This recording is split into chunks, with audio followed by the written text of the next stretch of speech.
You know that moment when you're on a date, everything seems perfect, and then suddenly, boom, something you said or did creates this awkward tension, and you have no idea why. If you're dating someone from a different cultural background, these moments happen more often than you'd think. But here's the thing, it's rarely about the language barrier. It's about something much deeper, understanding her value system. And today I'm going to show you exactly how to navigate this cultural maze to build stronger, more meaningful connections. Let me tell you why this matters so much more than you might think. Think about it. What you consider a casual dinner might be viewed as a serious commitment step in her culture. Your values and expectations are like invisible glasses through which you see the world, and she's wearing a completely different pair. What seems obvious to you might be completely foreign to her. For instance, in some cultures, meeting the parents early on is normal, while in others, it's a huge step toward marriage. Neither is wrong, they're just different paths to the same destination. Something as simple as paying for dinner or showing up 15 minutes late can carry completely different meanings across cultures. These small actions can either strengthen your connection or create unexpected barriers, and knowing the difference is crucial. Let's break down the 4 major cultural dimensions that most often create sparks, both good and challenging, in cross-cultural dating. First up is time orientation, and this one's fascinating. You might be checking your watch while she's going with the flow, and neither of you is wrong. In some cultures, being 15 minutes late is perfectly normal, while in others it's deeply disrespectful. Understanding this prevents unnecessary tension. Some cultures focus on immediate pleasure and spontaneity, while others always think 3 steps ahead. This affects everything from date planning to relationship milestones. The right time to get serious, meet families, or discuss marriage can vary dramatically between cultures. What feels rushed to you might feel unusually slow to her. Next, let's talk about family dynamics. This is often where things get really interesting. While you might be used to making dating decisions solo, she might need to consider her entire family's perspective, and that's not about lack of independence. In some cultures, family members are actively involved from day one. In others, family meets only when marriage is on the horizon. Understanding how much weight her extended family's opinions carry can save you from major misunderstandings down the road. Communication style differences can make or break your connection.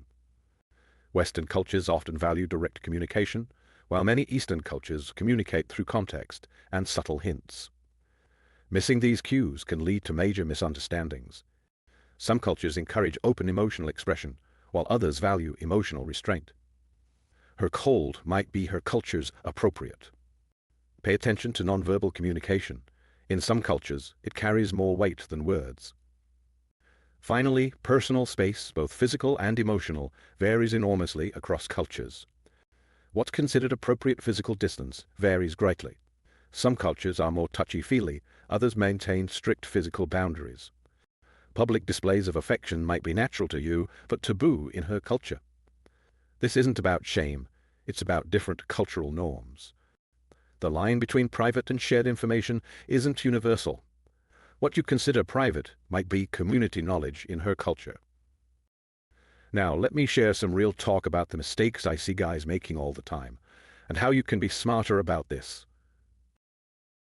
The biggest trap: thinking love is universal, so everything else must be too. Look, while attraction might be universal, the expression of love and commitment varies wildly across cultures. For example, in some cultures saying, "I love you" early on is normal, while in others, it's reserved for serious commitment. Don't assume your normal is everyone's normal. She might be sending you clear signals by her cultural standards that you're completely missing. Like when she introduces you to her friends right away. In some cultures, that's a huge deal, while in others, it's just casual fun. Learn to rate her cultural signals, not just your own. Here's where many guys mess up. They judge different cultural practices as wrong, instead of just different. If she wants her parents' blessing before getting serious, that's not her being dependent. It's her honoring her cultural values. Shift from judgment to curiosity. And please stop trying to convince her that your way is the right way. If you're used to casual dating, but she comes from a culture where dating means serious intentions, Pushing your approach won't end well. Instead, find a middle ground that respects both perspectives. Understanding these fundamental differences in dating expectations can save you from some seriously awkward moments. Let's break down how Eastern and Western approaches to dating often differ. While Western dating often emphasizes individual freedom and casual beginnings, Eastern dating typically focuses on long-term compatibility and family harmony from the start. In Western dating, you're usually expected to make your own choices. Your friends might give advice, but ultimately, it's your decision who to date and how serious to get. Dating decisions often involve family input and approval. This isn't about control, it's about harmony and collective wisdom.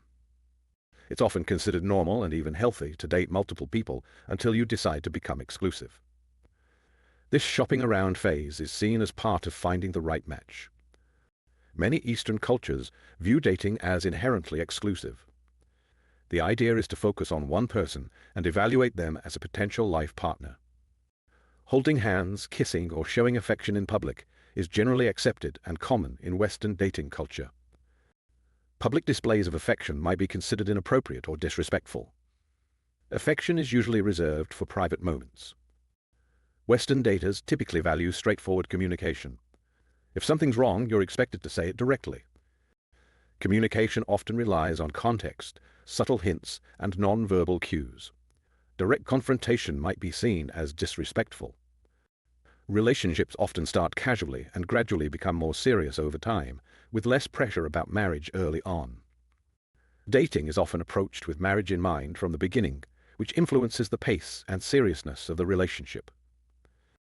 Let's zoom in on 4 critical areas that can make or break your cross-cultural relationship. These aren't just minor details, they're major turning points that require careful navigation. Money and gift-giving carry huge cultural significance. In some cultures, splitting the bill is normal, while in others, it's almost offensive. And gift-giving? The meaning behind when, what, and how much can vary dramatically. For instance, in some Asian cultures, giving a clock as a gift is considered bad luck, while in Western cultures, it's perfectly fine. Your social media behavior might seem trivial, but it can be a big deal. Some cultures are very private about relationships, while others expect public declarations of love. How you present your relationship online needs to align with her cultural comfort level. Meeting the family isn't just about making a good impression, it's about understanding when and how to do it. In some cultures, meeting parents early means you're basically engaged, while in others, it's just a casual step in dating. Getting this timing wrong can create serious misunderstandings.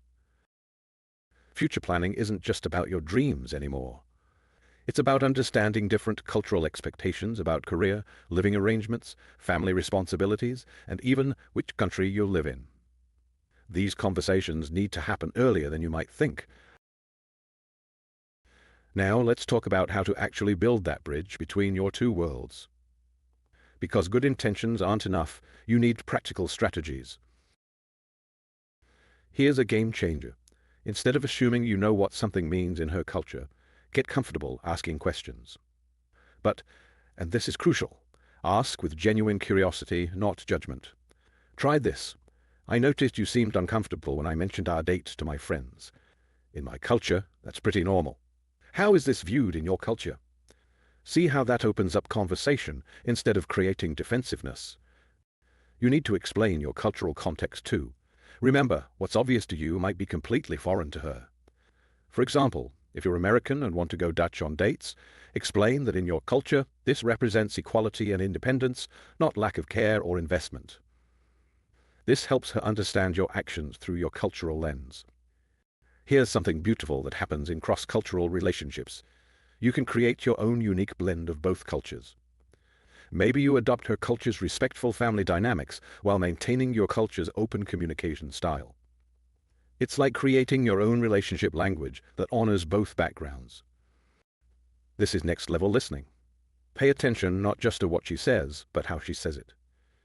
In many cultures, the indirect messages are more important than the direct ones.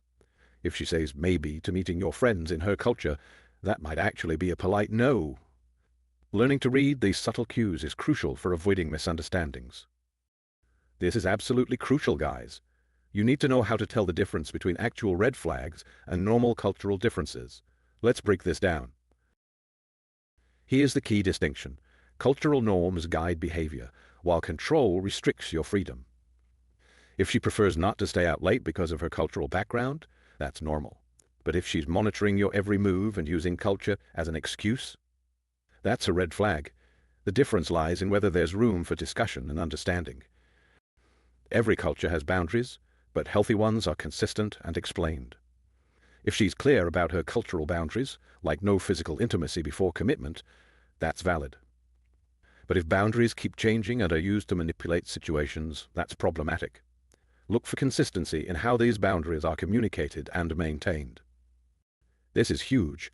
Watch how she handles cultural differences. Is she willing to meet you halfway? Someone who rigidly insists their cultural way is the only way, without any flexibility or understanding of your background, might not be ready for a cross-cultural relationship. Real compromise means both partners adapt, not just one. Here's a tricky one. Family involvement varies hugely across cultures. In some, family actively participates in relationship decisions. That's normal. But there's a line between respectful family involvement and unhealthy interference. If her family's input is guided by care and tradition, that's cultural. If it's about control and manipulation, that's a red flag. The key is whether your partner can balance family respect with relationship independence. After all my experience in cross-cultural dating and helping others navigate these waters, I've discovered that there's one golden rule that matters more than anything else. These two qualities, respect and curiosity, are absolutely game-changing.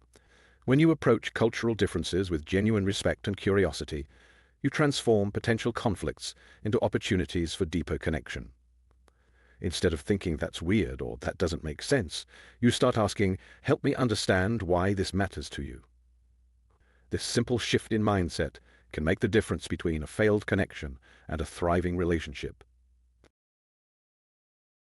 Let's wrap this up with concrete steps you can take right now to build a stronger cross-cultural relationship. These aren't just nice ideas, they're practical actions that work. First, make learning about her culture an active priority. Watch movies from her country, learn about her traditions, maybe even start learning her language. But here's the key. Do it together. Make it a shared experience. Say, could we spend one evening a week where you teach me about your culture? This shows initiative while creating bonding opportunities. Remember to share your culture too. It's a two-way street. Start having what I call culture check-ins. Set aside time regularly to discuss any cultural misunderstandings or questions that came up. Create a safe space where both of you can say things like, "Hey, when you did X, in my culture that means Y. What does it mean in yours?" The key is making these conversations normal and comfortable, not confrontational. Work together to create your own relationship agreements that respect both cultures. Maybe you follow her culture's approach to family involvement, but adopt your culture's dating style.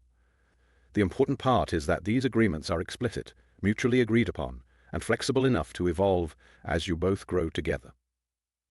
Finally, build a support network that understands cross-cultural relationships. Connect with other intercultural couples, join relevant online communities, and find friends who celebrate your differences. Having people who understand your unique challenges can make a huge difference. And don't forget to involve both families in appropriate ways. Their support can be invaluable.